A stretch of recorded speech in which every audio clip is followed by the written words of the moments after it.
To the school directress, Dr. Ruth Mojica, esteemed teachers, proud parents, and most importantly, our wonderful graduates, a pleasant evening to all of you. Today is a day of celebration and joy as we gather here to commemorate the moving up ceremony of our beloved Nursery CASA, Junior CASA, and Senior CASA graduates. It is a momentous occasion that marks the end of one chapter to the beginning of another in the lives of these young, bright individuals.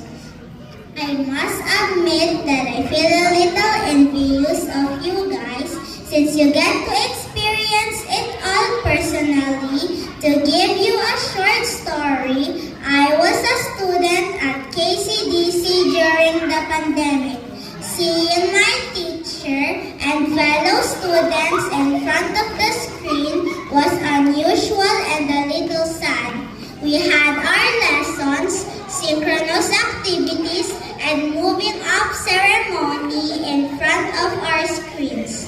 But nonetheless, the lessons was imparted to us remained in me as the power of three was more evident during those times.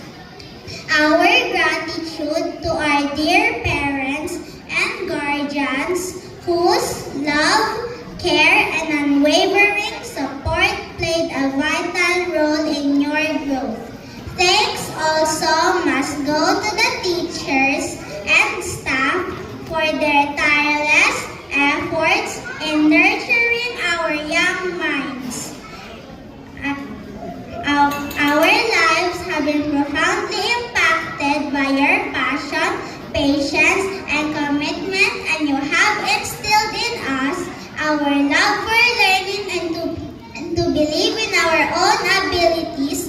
Indeed, learning is a lifelong journey that requires a strong support system to reach our maximum potential.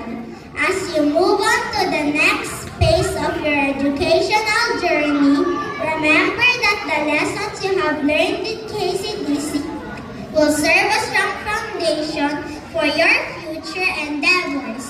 Embrace every opportunity that comes your way and never give up on learning new things in your little mind.